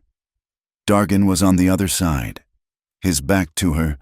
He was uncrating the sticks of dynamite, his movements clumsy. He set a crate down, the one marked with stenciled numbers. Ilara squinted in the dark. She could just make it out in the faint lantern light. C404. Her breath caught. It was the one. Dargan grunted, uncoiling a long, black fuse line. He was wiring the charges. He would be done in minutes. Ilara looked at the spike in her hand. Jam the line. She moved. A mouse in a giant's house, slipping around the pillar. Dargan was focused, ramming a blasting cap into a stick of dynamite. Ilara saw the detonator box, the line unspooling. She crept forward, 1 foot, 2. A rock, dislodged by her boot, skittered and fell into the water with a small plop. Dargan froze. He turned, his head swiveling, his eyes slowly adjusting to the dark under the bridge. "Who's there?" His lantern swept out, and the beam caught her. "Well, well," he sneered, his lopsided boot crunching on the gravel. "The little bookkeeper. Pike's been looking for you." He dropped the fuse and lunged. Ilara scrambled backward, but he was too fast. He grabbed her by the arm, the same ham-fisted grip that had left the bruises. "Pike's gonna pay me double for you," he hissed. He began to drag her, but Ilara drove the pointed end of the railroad spike down onto the top of his lopsided boot. Dargan roared, a sound of pure, animal pain, and his grip loosened. Ilara broke free, scrambling up onto the crossbeams, heading for the bridge deck, for the open air. "You!" Dargan bellowed, and came after her. It was a nightmare chase. The beams were slick with moss and rain. Below, the river roared, a churning, dark maw. Dargan was heavy, but he was enraged. He gained on her, his hand grabbing at her ankle. She slipped. Her foot went out, and she fell, her body swinging over the abyss, her hands grabbing a sliver of wet wood. She was dangling. Dargan, his boot bleeding, stood over her. He laughed, a horrible, gasping sound. "Nowhere left to run. Little bird." He raised his uninjured boot to stomp on her fingers. "Darg!" A new voice. Silas. He stood on the beam 20 feet away. "Your rope or your life. Dargan, choose!" Dargan turned, confused, and in that second, a loop of rope, thrown with impossible, practiced precision, sailed through the air. It uncoiled, a perfect open circle, and dropped cleanly over Dargan's head and shoulders, cinching tight around his arms. "What the?" Silas yanked the rope. It was a vicious, short, powerful snap. Dargan, his balance already compromised, was plucked from the beam like a fish on a line. He bellowed as he fell, swinging out over the water, held only by the rope in Silas's iron grip. At the same moment, Ivy North appeared, grabbing Ilara's wrists and hauling her back onto the safety of the beam. They tied Dargan to the support pillar, his face pale with terror and rage. You're dead," he spat at Silas. "Pike, Shaw, they'll hang you for this." Ivy North stepped out of the shadows, her badge now pinned to her duster, glinting in the lantern light. She held a small, leather-bound notebook and a pen. "Loot Dargan," she said, her voice cold as the river. "You are under arrest for the attempted destruction of county property and conspiracy to defraud. Right now, you are alone in this. Pike will deny you. Shaw will hang you, but I will listen." She held the pen out. "Talk, loot. Who gave the order? Why the bridge?" Dargan looked at Silas's cold face, at Ilara's, and at the unwavering, official calm of Ivy North. He broke. "It was Pike," he whimpered. "It's all Pike. He's got Shaw in his pocket. He's holding some kind guarantee. A receipt makes Shaw do whatever he says."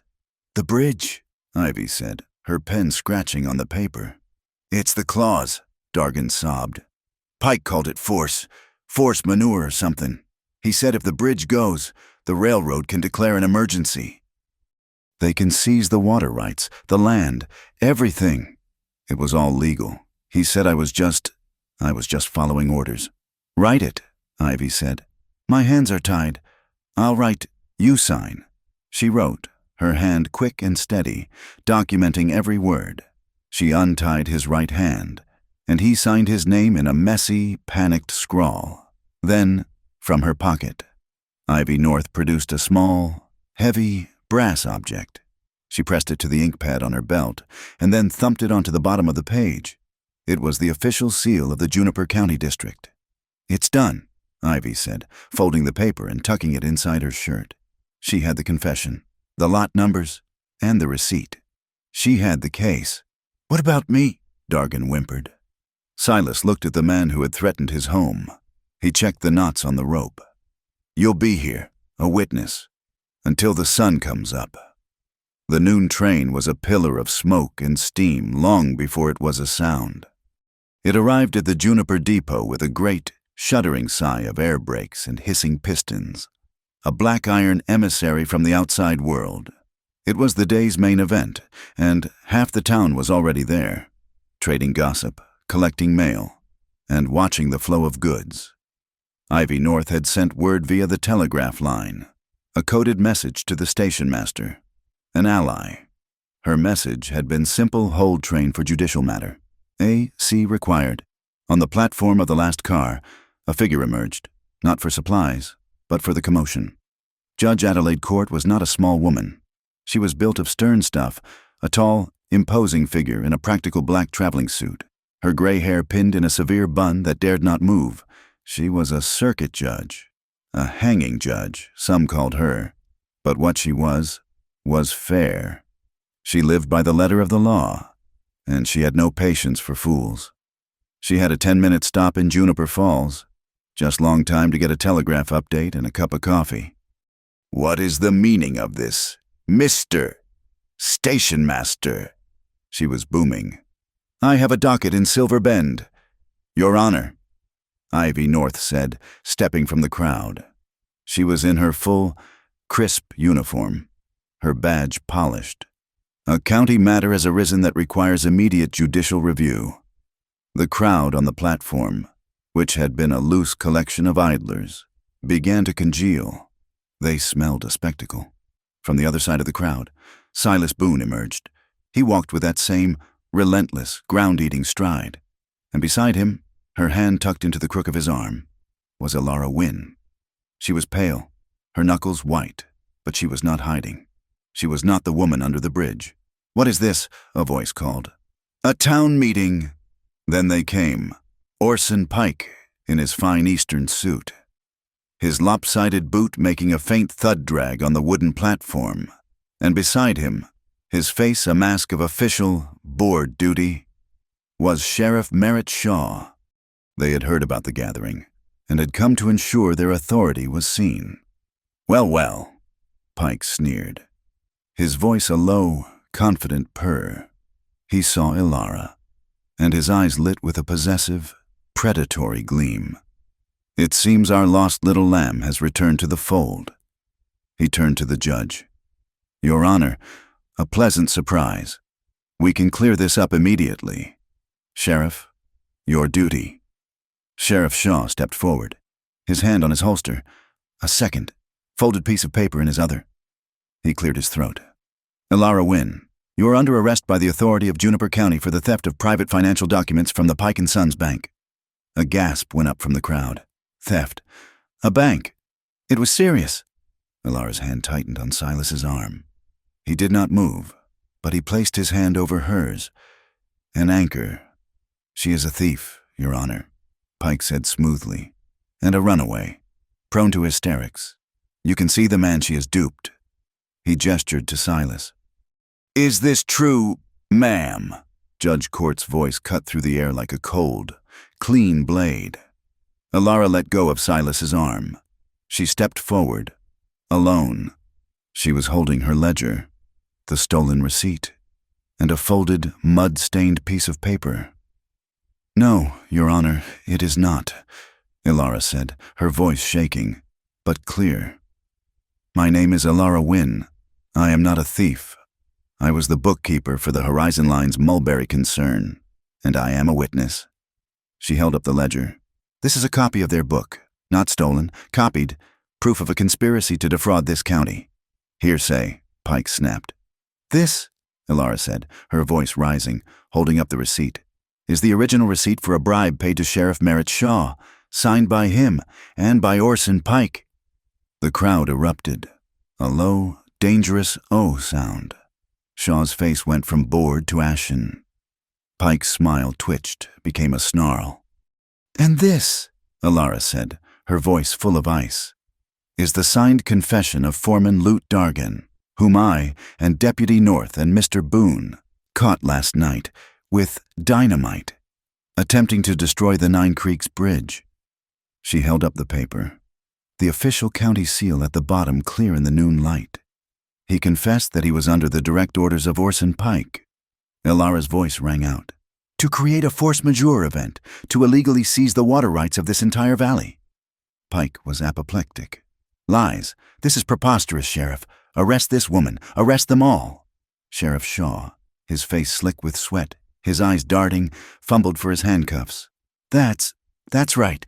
You're all under arrest for interfering." He stepped toward Ilara. "Stand down." "Sheriff." Ivy North's voice was not loud, but it was absolute.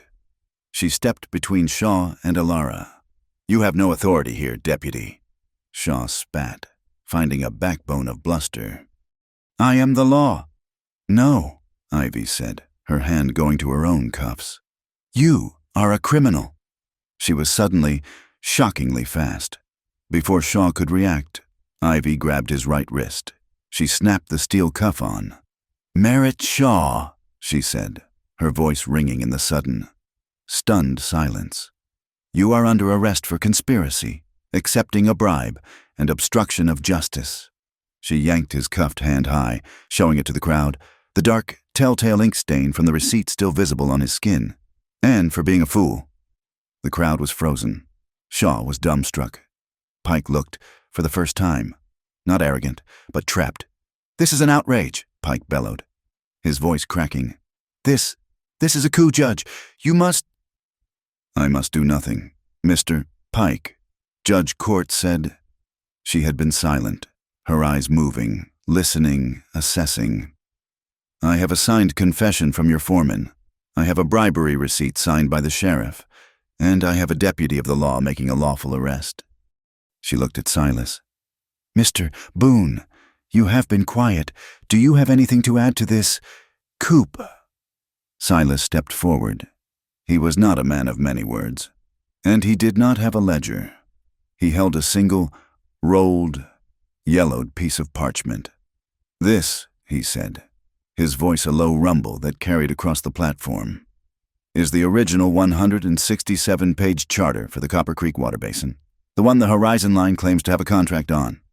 "So," Pike sneered, "our contract is ironclad." "It is," Silas agreed. "All except for Article 9. Section 4. You must have missed it." He unrolled the parchment. "It states that any change in water allocation, any new dam, any force majeure clause, is invalid without the unanimous signed approval of the assembled community of Juniper Falls in public hearing." He held up the document. "You don't just need a signature from a bought sheriff, Pike. You need a signature from me, from her." He pointed to Ruthie Hale at the back of the crowd. "From every man and woman who draws water from this creek." The legal brilliance of it, the simple, forgotten clause, hung in the air. Pike, for the first time, was silent. He was checkmated. Judge Adelaide Court slammed a small, traveling gavel she had produced from her bag onto the station master's desk. Bang. "I am hereby issuing a temporary injunction on all Horizon Line and Pike & Sons Bank activities in this valley," she declared. "All assets are frozen pending a federal investigation. Deputy North, secure your prisoner. Mr. Pike, you are not to leave this town." She looked at the assembled crowd, their faces a mix of shock, fear, and a new, dawning anger. "And," she boomed, "per the charter, I am calling an emergency public hearing. This depot, Sunset, be here, and bring your pens." The crowd broke. People ran to spread the word. Pike, his face a mask of purple rage, was shouldered aside. Shaw, cuffed and defeated, was led away by Ivy, who never once looked back. The depot platform cleared, leaving only Silas and Alara in the sudden quiet. It's not over," Alara whispered, the adrenaline fading. "No," Silas said, "but it started." As sunset painted the mesa in shades of blood, orange, and deep purple, the town returned. They came not as a mob, but as a community. They came with lanterns, with their wives, with their children held in their arms.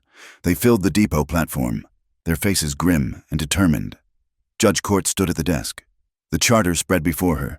Beside it, she had placed a new, blank ledger, labeled Juniper Falls Community Trust. "You have heard the accusations," the judge said simply. "You have seen the law fail you. Now, the law asks you to speak." All eyes turned to Alara, who stood by the desk. This was her moment. She was terrified. She looked at Silas. He nodded. Once, she stepped up. She looked at the faces. Ruthie Hale, the postmaster, Ira Bell, dozens of others she did not know, all of them looking at her, this stranger who had brought the storm to their door. I am not from here," she began, her voice small. "I came here running. I was a widow, a mother, and I was terrified. I was hiding under your bridge because I knew a secret. I knew that Orson Pike and men like him believe that your water, your land, your lives are just numbers in a book." She held up her own small, tattered ledger. "I know, because I wrote those numbers." A murmur went through the crowd. "But the numbers are a lie," she said, her voice growing stronger, finding its fire. "The lie is that one man is more powerful than all of you. The lie is that a signature on a piece of paper is worth more than the work of your hands. The lie is that you are alone, and dried up, and beaten." She pointed out the window, to the dark line of the creek. "That water belongs to you. It belongs to your children. I have a son. His name is Micah, and all I have done, every day I have run, was so that he might grow up in a place where he does not have to be afraid to be thirsty." Her eyes found Ruthie Hale, who was holding Micah's hand at the back. "They will tell you this fight is too hard, that you should sell, that you should be quiet. I am telling you, your silence is what they buy. Your fear is what they bank on. Do not give it to them. She turned to the judge's new book. "Today, we write our own numbers. We sign our own names. We become our own law." She picked up the pen.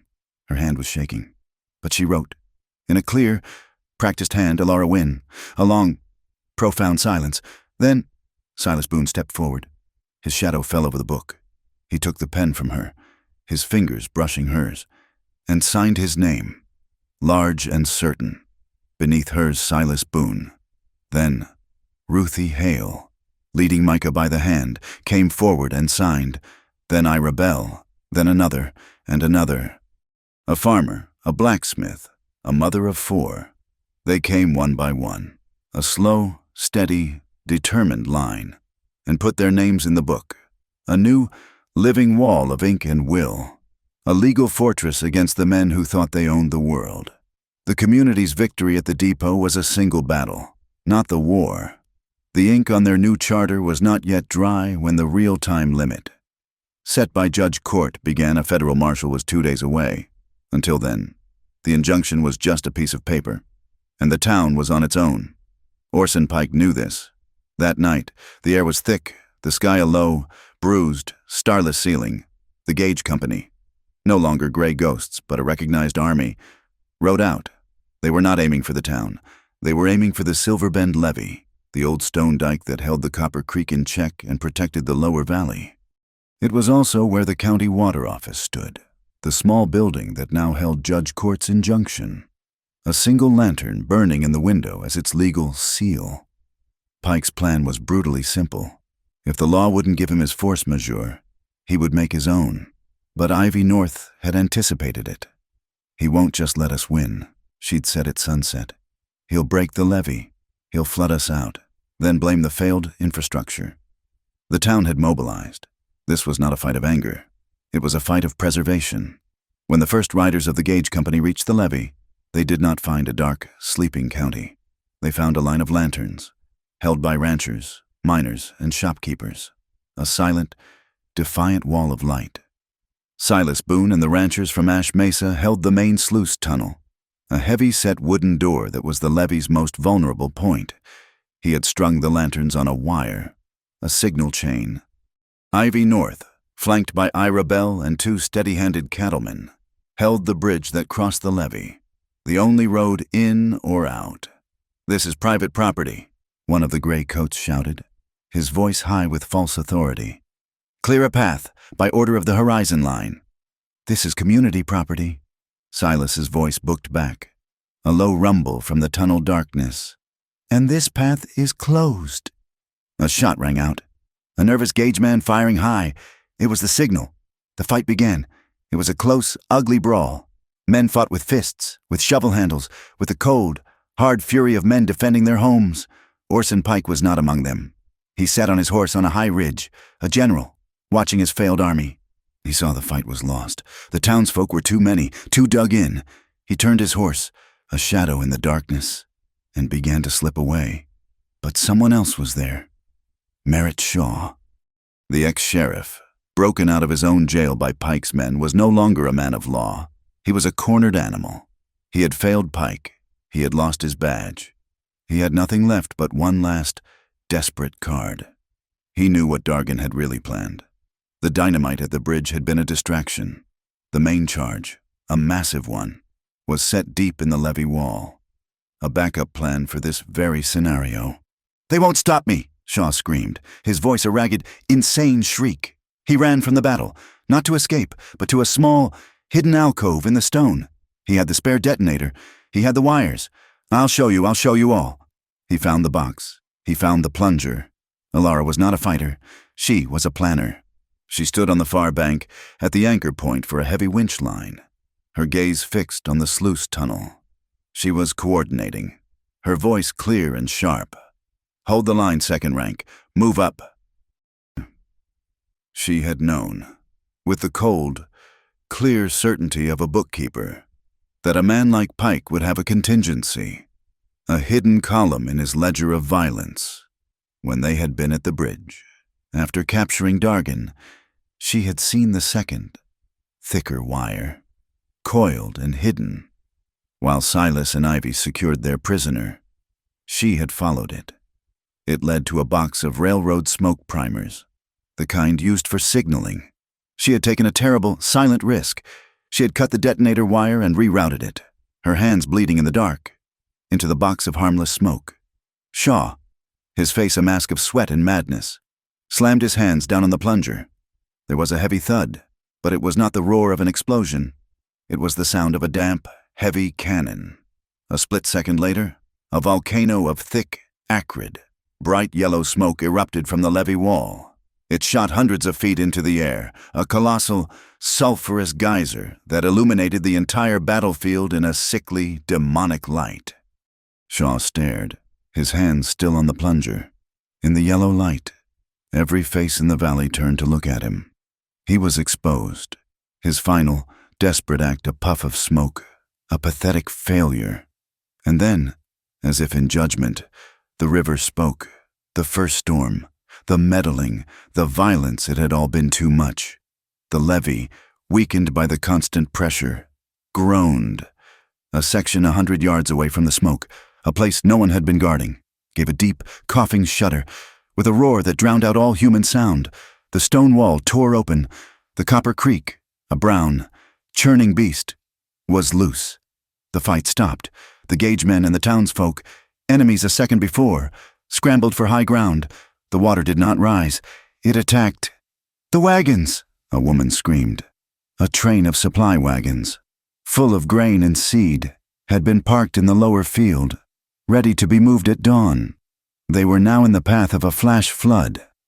The lead wagon, its horses screaming as the water hit their chests, was caught. This was not about property. This was about survival. "I'm going," Silas said.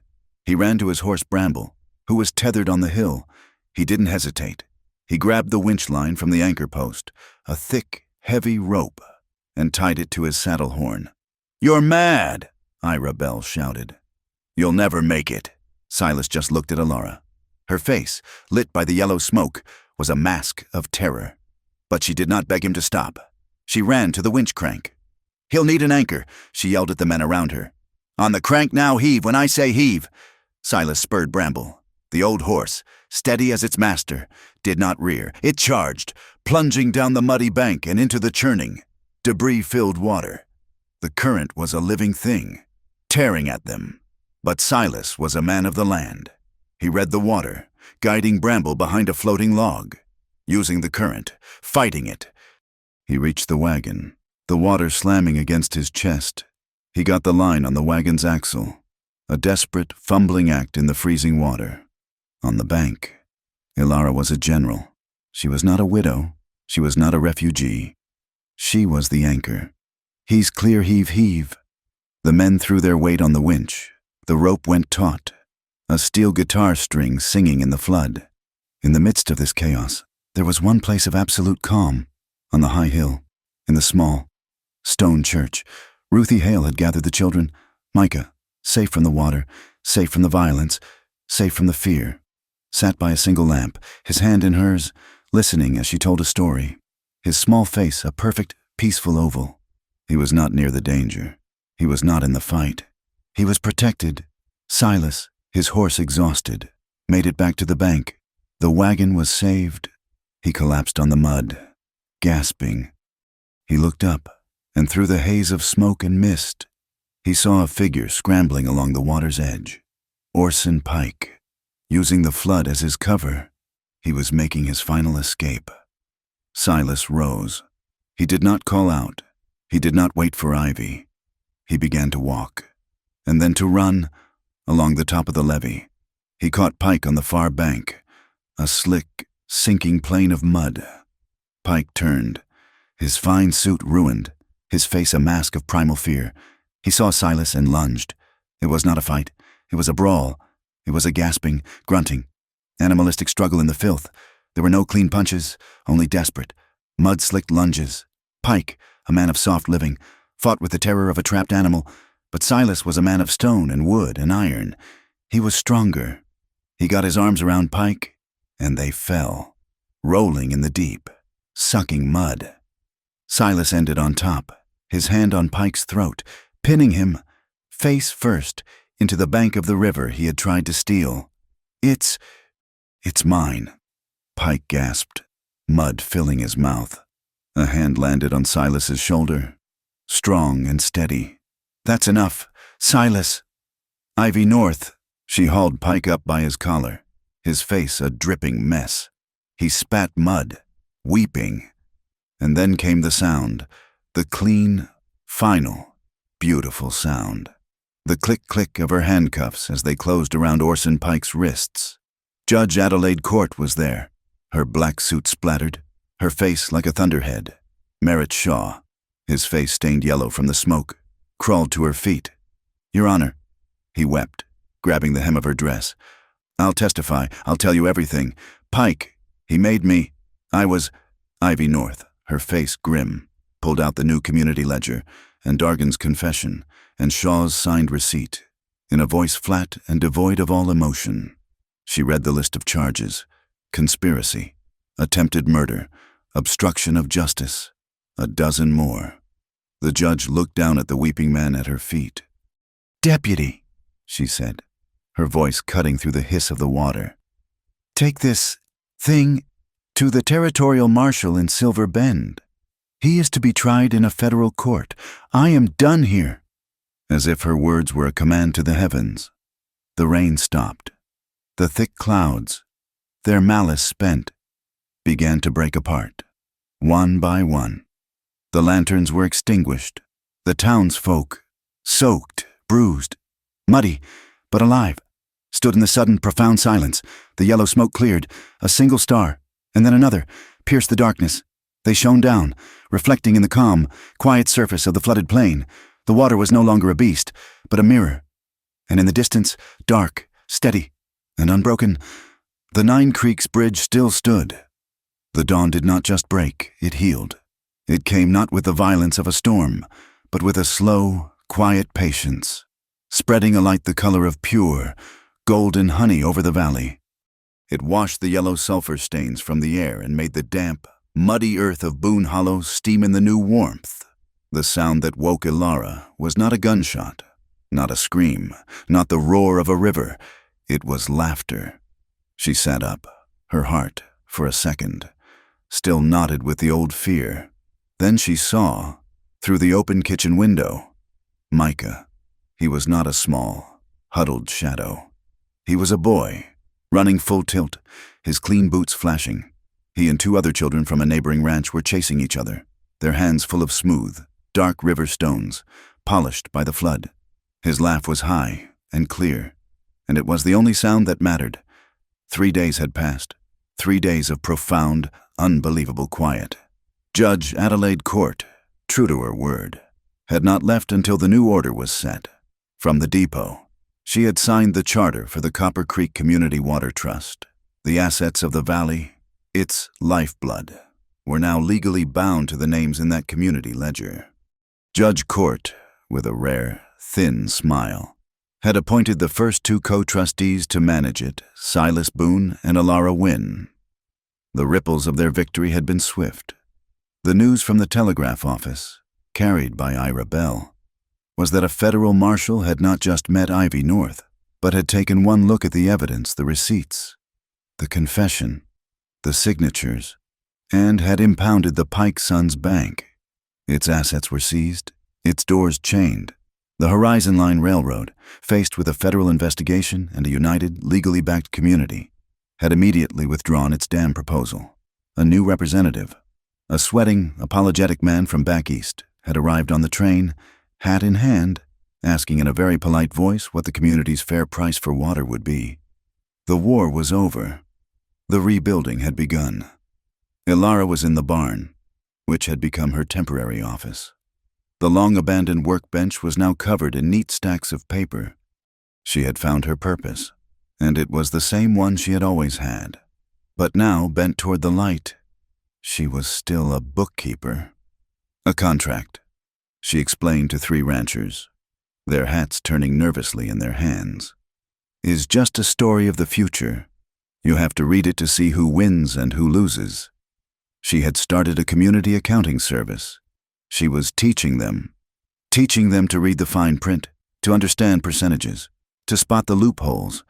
She was arming them, not with rifles, but with ledgers. Never again, she had vowed. Would anyone in this valley be undone by a signature they did not understand?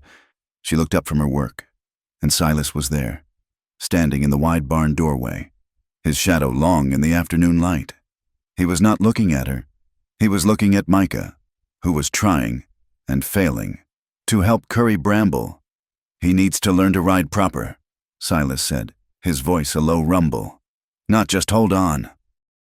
He walked over to a hook where his own heavy saddle was slung, and hanging below it was a new one. A child's saddle, perfect in every detail, the leather new and rich. He had been working on it in the night. Elara realized, in those quiet hours after she and Micah slept. The pommel was high and safe, the stirrups short, and on the back, carved deep into the leather, was a single. Perfect, capital letter, M. He lifted it down. It was heavy, a real tool, not a toy. "Silas," she breathed, her hand going to her heart. He ignored her, walking directly to Micah. The boy's eyes went wide. Silas knelt, putting himself on a level with the boy. "This is yours. It's built on a good, strong tree. It will not break." He did not smile. His face was, as always, serious, his gaze direct. "I am giving you this," Silas said to the boy, his voice rough, "so that you are never, ever afraid of crossing a river again." Micah, his face a sudden, bright sun of understanding, threw his small arms around the rancher's neck. Silas caught off guard. His body rigid with a surprise he had not felt in years, froze. His large, calloused hands hovered in the air for a long, awkward second, before one, slowly, tentatively, came to rest on the boy's back, a gesture of profound, unspoken acceptance. That evening, the work was done. The community, which had spent the last 2 days at Boone Hollow, had finished. The threat next the house had been an empty one, but the house itself, it had been a house of a lone, grieving man. It was not a home for a family. The townsfolk, led by Ruthie Hale and her seemingly endless supply of pies, had descended. They had rebuilt the section of fence the gauge men had cut, their hammers a frantic, happy, rhythmic beat. They had not built a new house. They had expanded the old one. They had opened the small, dark parlor that May had kept, aired it out, and, with a speed that was breathtaking, added a new room, a proper bedroom for Micah, its window facing the rising sun. The sound of hammering had been replaced by the song of the meadowlark, a sweet, clear, trilling note in the cooling air. Now, they were alone. The last wagon had rattled away. The last good night called. Elara and Silas stood on the front porch, the porch he had chiseled clean of its first threat. It was now a place of peace. She had a cup of coffee. He had nothing. He was just watching the sun bleed into the purple line of the mesas, a nightly ritual he had, until now, always performed alone. The silence between them was no longer a void. It was a comfort. It was a shared, quiet, breathable space. He reached out, not to her, but to the porch rail. His hand rested on the wood. After a moment, she placed her hand next to his. They did not touch, not yet. "The sign," he said, his voice low. "Ira Bell brought it from the depot. He's hanging it tomorrow." "What does it say?" she asked. "What we agreed." He said. She turned, leaning her back against the railing, to look at him. The last light of the day caught the planes of his face, the hard lines that she now knew were not unkindness, but a profound, unshakable strength. He was a man made of the same material as the land hard, yes, but also true, and deep, and essential. "That night," Elara said, her voice a whisper, the memory no longer a cold blade, but a distant, strange, turning point. "Under the bridge, in the rain, I was so afraid. I thought you were one of them." Silas turned his head. His eyes, the color of a winter sky, met hers. "I looked up," she said, her voice soft, "and all I saw was the storm. And then you held out your hand." Silas looked at her hand, resting on the rail next to his. He slowly, deliberately covered it. His fingers, warm and calloused, interlaced with hers, a perfect, certain fit. "And you took it," he rumbled, his voice low. A promise, a history, a future, all in 3 words. That's when home began. She leaned her head against his shoulder. He did not pull her close. He simply let her be there. 2 figures, side by side, a single, strong silhouette against the twilight. He lowered his head. Their kiss was not the desperate, dark kiss of the kitchen. It was not the spark in the shadow. It was a kiss of arrival. It was warm, and it was grateful, and it was as sure and steady as the foundation of the house beneath their feet. The next morning, the sun rose on a new sign at the gate. It was painted in clean, black letters. It did not just say Boone. It said, Boone Win Ranch Community Water Trust. The camera of the mind pulls back, leaving the porch, rising high above the ranch. It flies over the valley, where the Copper Creek, now calm, sparkles in the morning light. It passes over the 9 Creeks Bridge, its timbers strong, its structure sound, a testament to what a community refuses to let fall, the river, the land, and the love, all flowing, at last, in the same direction. Thank you for listening to this story. We'd love to know where you're listening from, so please drop a comment below. Let's chat and share your thoughts. Don't forget to subscribe to Wild West Stories 1850 like this video, and give that hype button a press to help this story reach more listeners.